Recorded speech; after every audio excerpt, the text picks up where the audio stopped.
Fala pessoal, tudo bom? Aqui é o professor Vitor, estamos aí para fazer uma videoaula para vocês, para a gente dar uma relembrada, não deixar o nosso conteúdo aí de equilíbrio químico passar, né? Pretendo fazer algumas videoaulas aí em torno de 15 minutos para a gente poder abordar um pouquinho o conteúdo que estávamos vendo em sala, para a gente poder distrair um pouquinho dessa loucurada do coronavírus que nos afetou e algo que a gente acho que jamais imaginava, né? Mas espero que estejam todos bem, né? Que todos estejam bem, que esteja tudo certo com suas famílias. E resolvi fazer isso aqui para a gente não deixar o conhecimento já adquirido em sala e escapando aí, já que a gente acaba não trabalhando muito como se estivesse nas nossas aulas presenciais, certo? Então, eu pretendo fazer alguns vídeos curtos, de até o máximo 15 minutos, sempre abordando o conteúdo que a gente iria abordar em sala de aula se estivéssemos lá neste momento, tá? Para que vocês possam ir trabalhando, fazendo as listas de exercícios, para quando a gente voltar, ficar tudo mais fácil, tudo mais tranquilo, ok? Tá? Pessoal, primeira vez que eu faço uma videoaula, então pode ser que não fique tão legal, espero que não fique tão ruim, tá bom? Mas vamos lá, vamos tentar. Pessoal, então antes dessa paralisação, a gente estava trabalhando com equilíbrio químico, tá? Chegamos a ver os conceitos de equilíbrio químico, parte teórica, e paramos meio que por ali. Então, vou fazer um primeiro vídeo revisando essa parte teórica de equilíbrio químico, para depois eu fazer outros vídeos que a gente possa seguir em frente, beleza? Vamos lá, então. Bom, pessoal, primeiro de tudo, falando de equilíbrio químico, agora foi, não estava passando slide. Falando de equilíbrio químico, é importante a gente ter uma noção do que é um equilíbrio estático e do que é um equilíbrio dinâmico, tá? Bom, se a gente considerar uma balança com aquela balança de pratos, tá? Quando a gente coloca dois pesos ali, seja ele iguais ou diferentes, né? Essa balança, se for igual, ela não vai se movimentar. Se for em pesos diferentes, ela vai se movimentar até que ela pare, até que ela atinja um nível que meça a diferença desses pesos e ela para. Isso é o equilíbrio estático, certo? Chamado de equilíbrio estático. A balança mediu a diferença dos pesos e ficou parada. Então, é equilíbrio estático, certo? Existe um equilíbrio também que é um equilíbrio dinâmico. O que é um equilíbrio dinâmico? Por exemplo, um surfista para pegar uma onda, um ciclista para poder andar na bicicleta, um skatista para poder realizar manobras, eles também precisam de equilíbrio. Tá? E um bom equilíbrio, por sinal, bastante equilíbrio, certo? Só que eles estão o tempo todo em movimento. Na realidade, eles estão se equilibrando, mas em movimento, certo? Então, esse equilíbrio é chamado de equilíbrio dinâmico, tá? Então, o equilíbrio estático, quando o equilíbrio é parado, o equilíbrio dinâmico, quando ele é em movimento. E o que isso tem a ver com o equilíbrio químico? Todo equilíbrio químico ele é um equilíbrio dinâmico, ele não é um equilíbrio estático, certo? O que isso quer dizer? Que quando eu atingo um equilíbrio químico, estou falando de uma reação química ou de um processo físico, certo?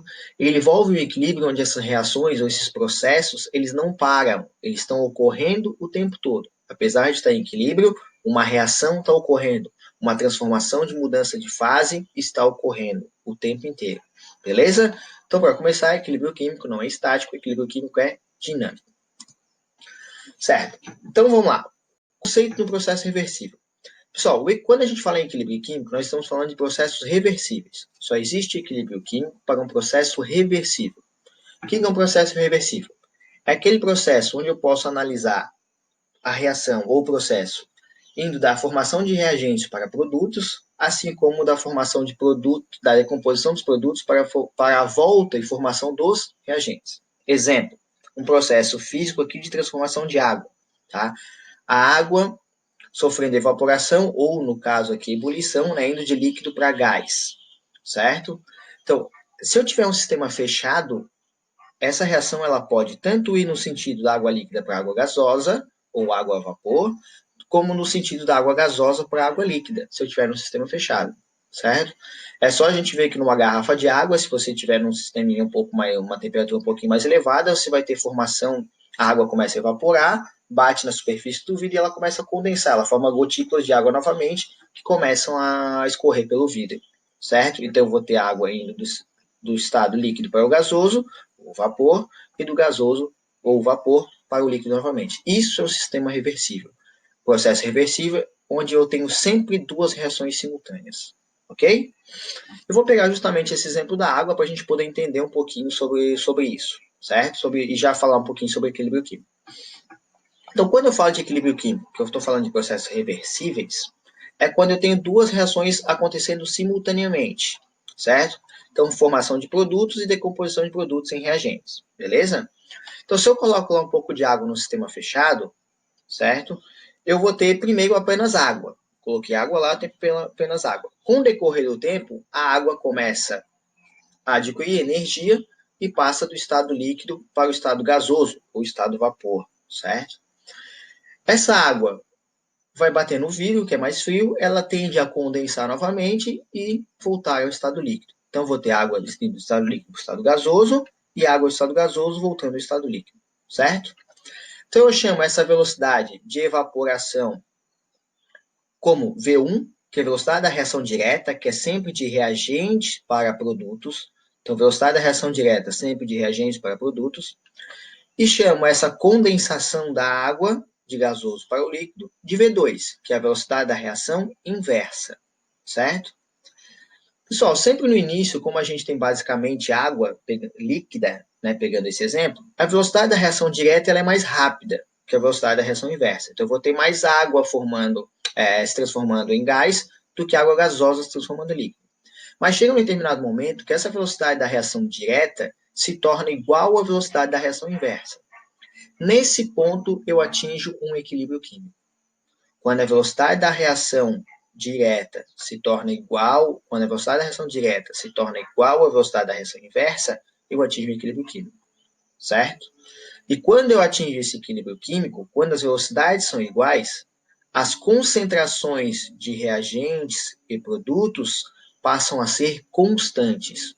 Se a velocidade direta é igual à velocidade inversa, ao mesmo tempo que eu estou formando produto, eu estou formando reagente. Ou seja, essas concentrações não variam mais. Tá? Professor, as concentrações passam a ser iguais, então a concentração de reagente e produto passa a ser igual? Não, não necessariamente. Coincidentemente, as concentrações de reagentes e produtos podem ser iguais, mas não é uma condição que elas sejam iguais. A condição no equilíbrio químico é que as concentrações tanto de reagentes quanto de produtos sejam constantes. Ok? Beleza? Vamos lá. E no que o equilíbrio químico é tão importante? Pessoal, o equilíbrio químico, na realidade, o estudo do equilíbrio químico é muito importante na indústria, tá? Principalmente na indústria. Um exemplo é a síntese da amônia pelo método de Haber. Tá? Haber foi um cientista, um alemão, que viveu na era das guerras mundiais, principalmente na Primeira Guerra Mundial, ali nos anos de 1914.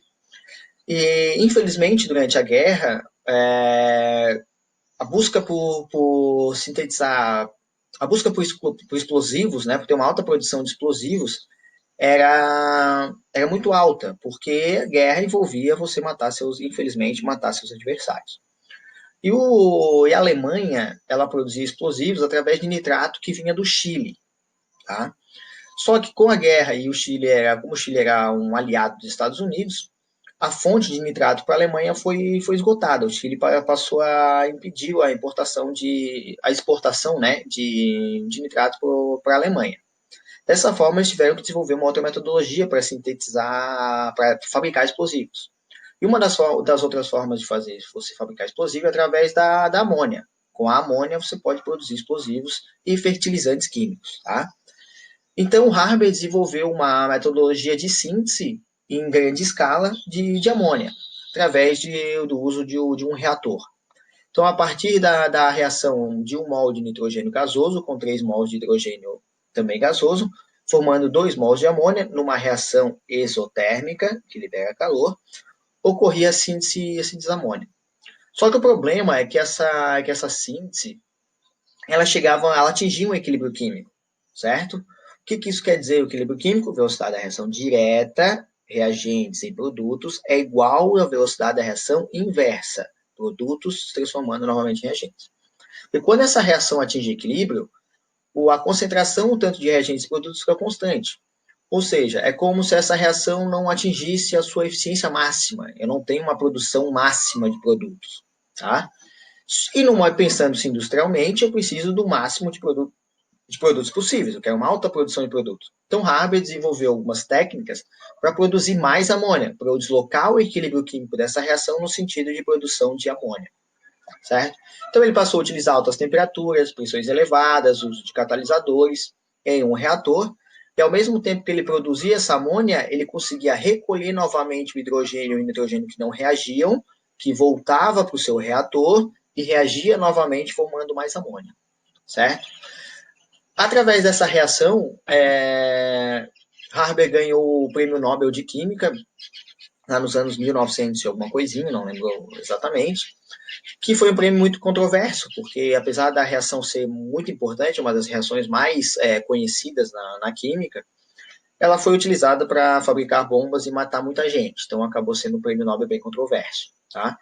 E o mais irônico ainda é que em 1933 o Haber foi expulso da Alemanha, porque ele era judeu, né? Então acabou pagando os seus pecados aí pelas mortes que ele diretamente ou indiretamente acabou causando, tá? Além disso, Haber pesquisou também o uso do gás cloro como arma química de guerra. Então, ele foi bem importante para a química, mas um método meio controverso, porque foi mais por causar mortes do que benefícios à sociedade, vamos dizer assim, naquela época. Certo? Beleza. Então, galera, já que a gente já viu o que é um processo, o que é uma reação reversível e um processo, uma reação em equilíbrio químico, a gente pode representar essas reações ou esses processos através de gráficos, tá? Existem basicamente dois tipos de gráfico. Um gráfico de velocidade pelo tempo e um gráfico de concentração pelo tempo, tá? Utilizando primeiramente o gráfico de velocidade pelo tempo, vamos considerar aquele sisteminha que a gente estudou inicialmente, tá? O da água se transformando, da transformação da água líquida em água gasosa, tá? Então vamos lá. Inicialmente, quando eu coloco a água dentro do meu recipiente, eu tenho apenas água no estado líquido, certo? Então, a velocidade, como eu tenho água só no estado líquido, a velocidade de formação de água líquida em água gasosa ela é máxima.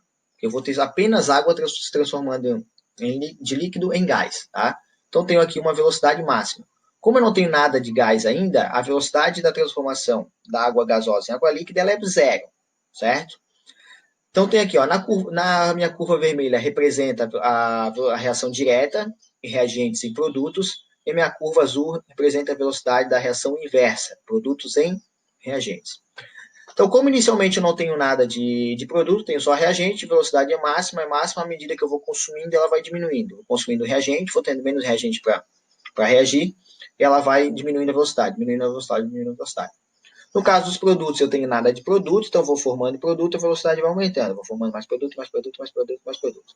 Até que chega um momento que essas duas velocidades se tornam iguais e constantes. Certo? Velocidade da reação direta se torna igual à velocidade da reação inversa. Nesse ponto, eu tenho V1 igual a V2. Se eu tenho V1 igual a V2, eu tenho o sistema em equilíbrio. Beleza? Então, quando a velocidade da reação direta é igual à velocidade da reação inversa, eu passo a atingir o equilíbrio químico. No equilíbrio, as concentrações são iguais de reagentes e produtos. Certo ou errado? Errado. Coincidentemente, pode ser. Posso afirmar isso? Não. A não ser que eu saiba as concentrações no equilíbrio. O que eu posso afirmar é que as concentrações se tornam constantes. Certo? Concentração de reagentes e produtos se tornam constantes. E o segundo tipo de gráfico nos explica justamente isso, tá? É um gráfico de concentração pelo tempo. Concentração pelo tempo. Tenho três estilos de gráfico, mas que na realidade aqui representam a mesma coisa, tá? Vamos considerar agora uma reação química, não um processo físico.